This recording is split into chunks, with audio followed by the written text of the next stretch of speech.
we are all set. This, I'll show you here. This is a picture that I drew for my job today. I have to explain a set of processes that are kicked off automatically.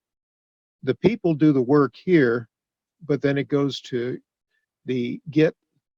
That's the Octocat from Git. Jenkins takes over and passes the information to a tool called Swagger, which goes into something called docgrunt and turns it into HTML, goes back to Git, turns into a zip file, goes to something called Artifactory, to Spinnaker, to Amazon S3, and finally it goes to our documentation portal. So again, my job is not to be an artist.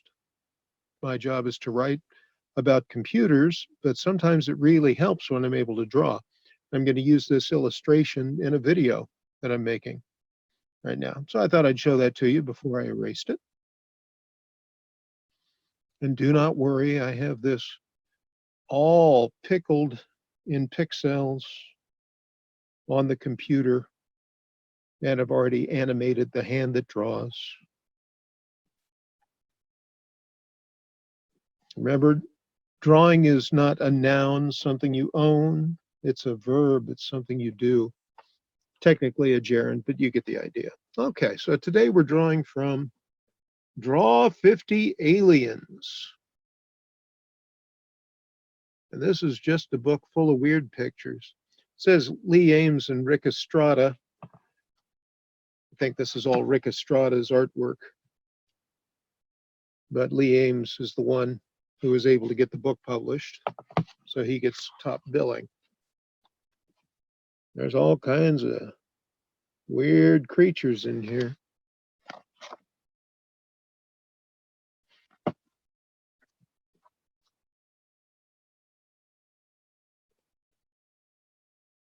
These are all a lot of fun to draw. I chose this one today because actually he's the most human looking of them. And we are moving on to drawing human characters in the next few weeks. So,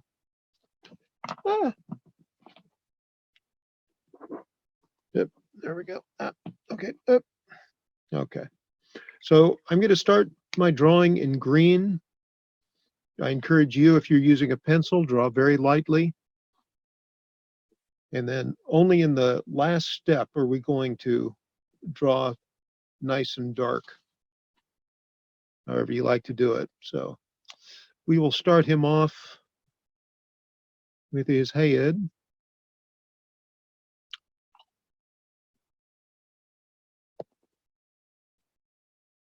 Let's kind of rough him in.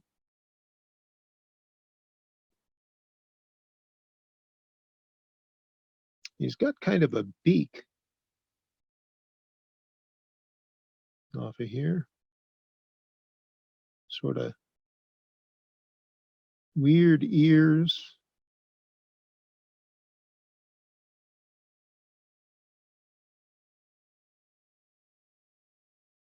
Looks like he has 3 of them.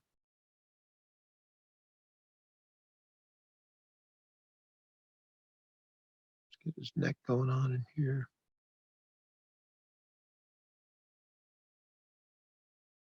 Looks like I made him a little too narrow here. I'm going to make another mark.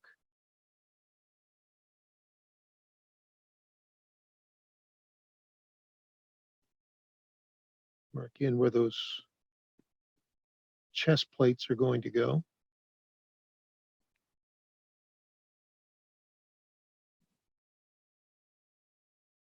Yeah, I'm not perfectly sure, but he kind of looks like he has an exoskeleton, doesn't he? Like a bug.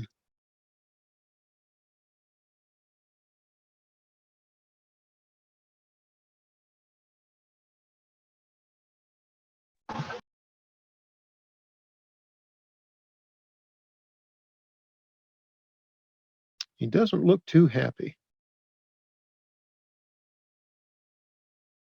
A little bit disgruntled, I'd say.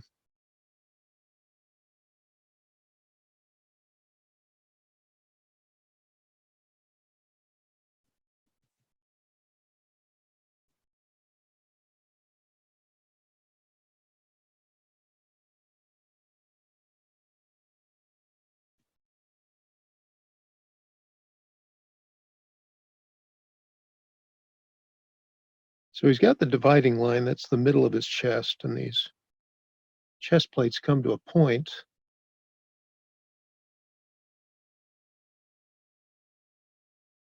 They're in the middle of his chest.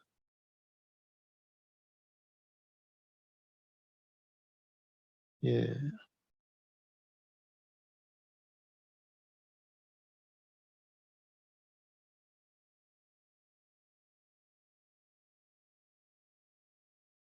Ears are kind of weird, kind of like rabbit ears, aren't they?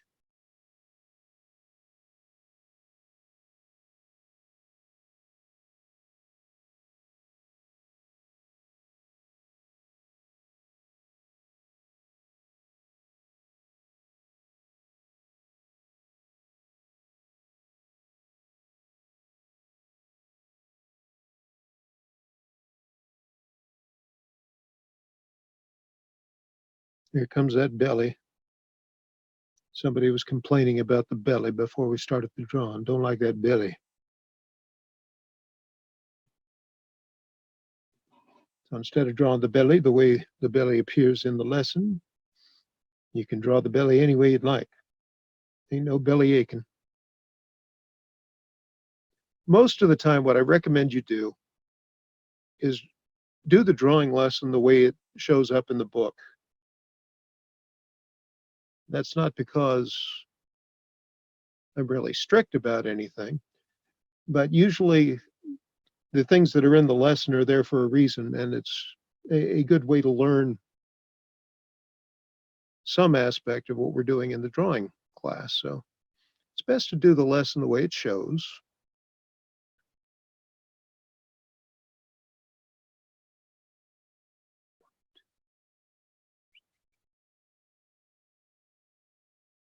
Looks like I'm adding in an extra chest plate here. 1, 2, 3. No, I guess I'm not. No, no, doing okay, doing okay. I find it very interesting that this alien creature has a belly button, because that would suggest that he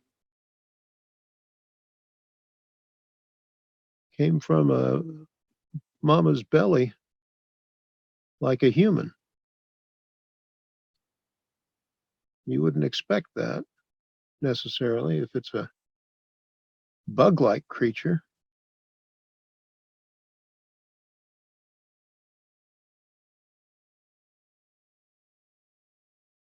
But who knows what we'll discover when we eventually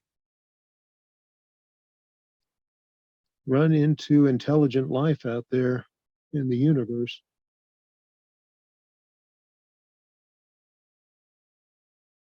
There are a couple of ways of looking at it. Some people think that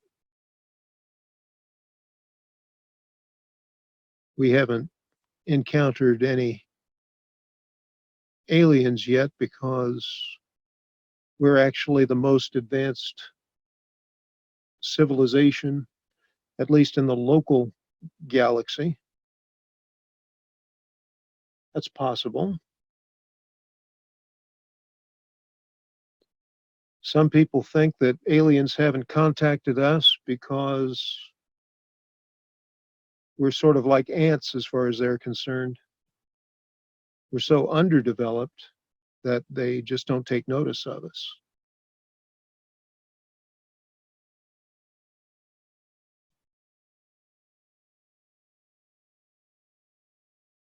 But it's almost certain that we're going to eventually run into some kind of extraterrestrial life.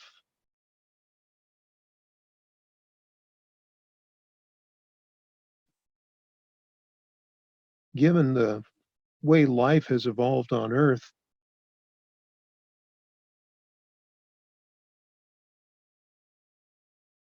it's so insistent, so pernicious, the way we've evolved.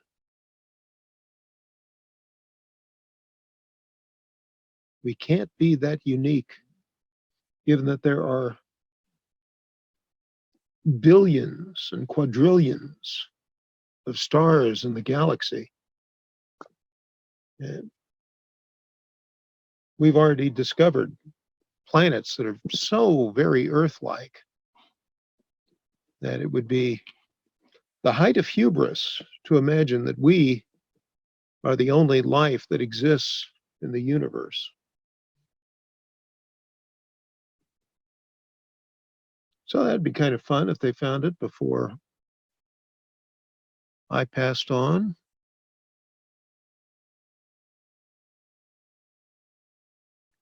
Some of you kids may be going to Mars,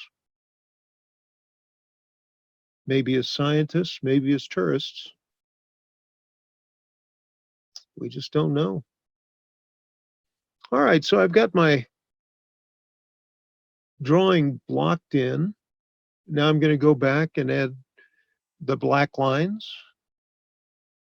Every place where I've made mistakes, I'm going to fix them to the extent, or maybe I'll improve the drawing. I don't know.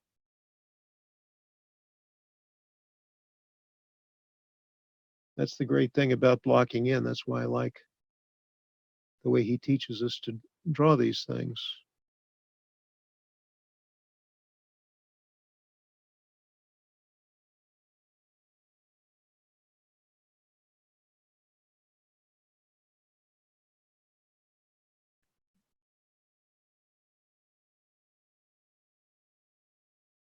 I was just thinking about what a really sweet, kind man Lee Ames was. I think I mentioned before I got to be his webmaster for a while there.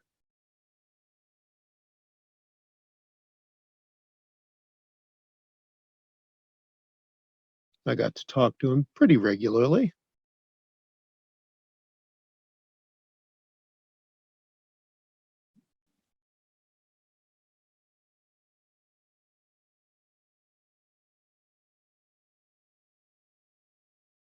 Very kind, very jovial.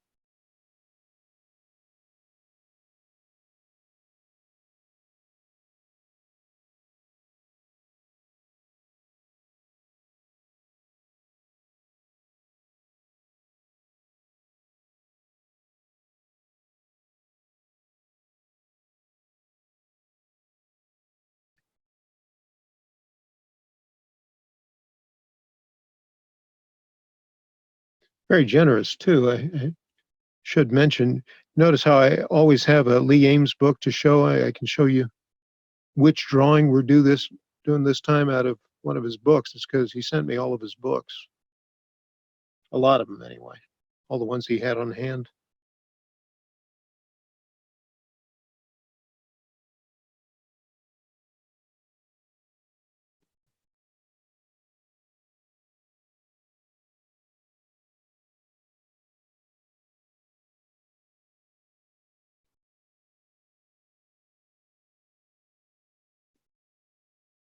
After you get these pointy decorations done in the middle of his chest, you can erase that guideline. And it becomes the perfect crime. No one will ever know that you had that guideline in there.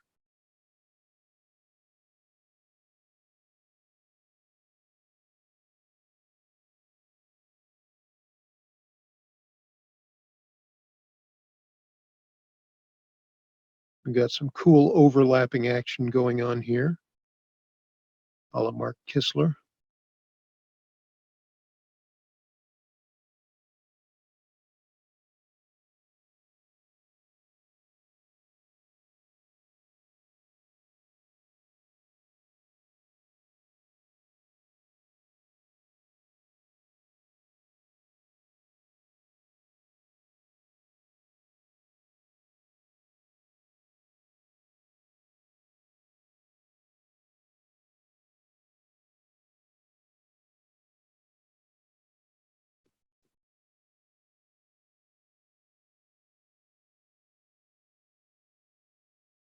It's always kind of funny when you're dealing with science fiction.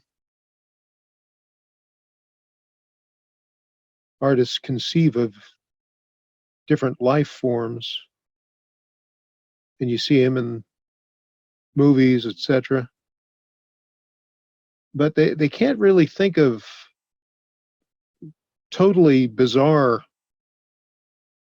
completely weird things. Very often, the aliens they come up with are based on bugs or animals or the type they call guys in suits.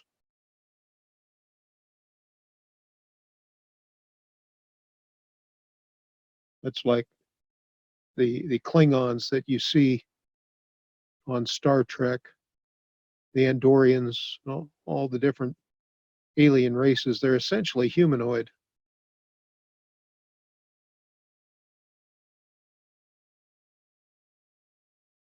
meaning they are human-like. In fact, in Star Trek: The Next Generation, they explained that, and all the different races they had on the show were actually at one point related to one another.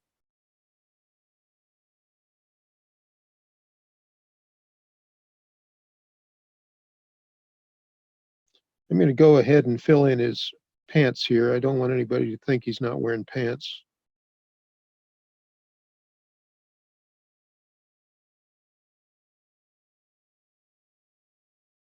I want your parents looking. Mr. Dawson had us draw a naked alien today.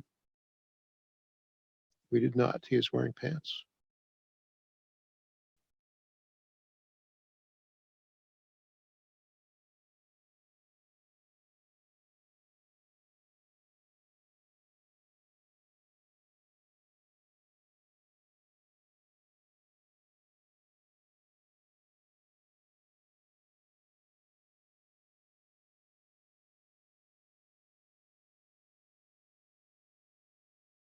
And we can see just a little bit of a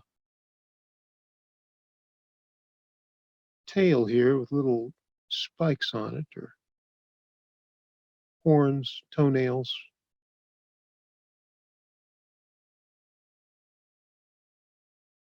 I don't know exactly what it is.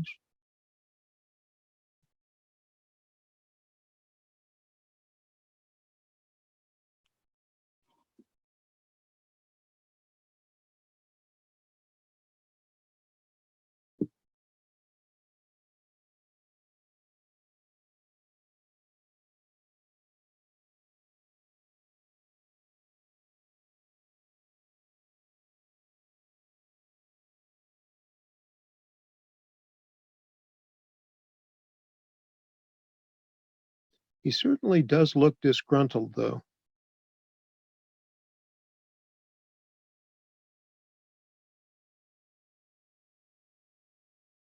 It's one of those interesting words. You can look disgruntled, but I've never heard of anybody looking gruntled when they're happy.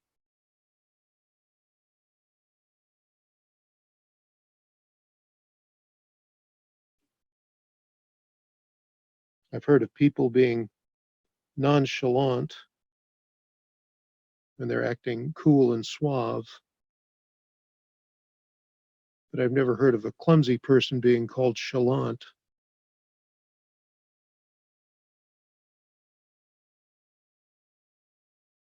Got to figure that the word started out that way, huh?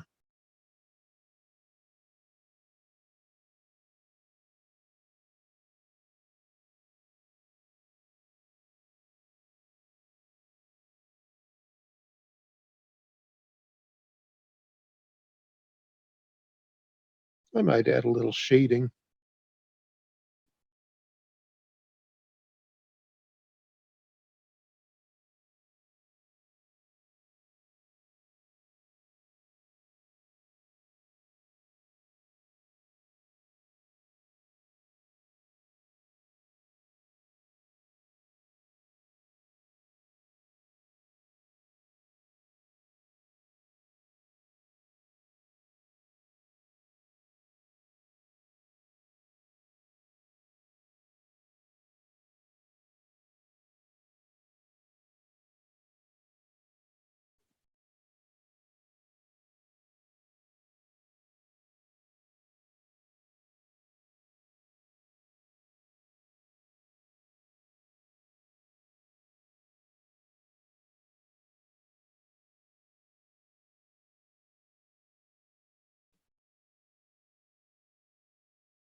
Did this guy have a name? Let me see.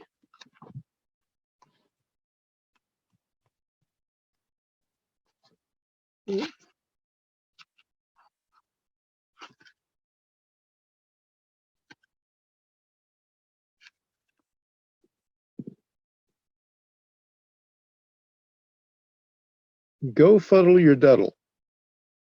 Common insulting drigo of the Tehat posterior. Could be TJAT. I see that and I want to pronounce it as in Spanish. Gofuddl Yerduddl.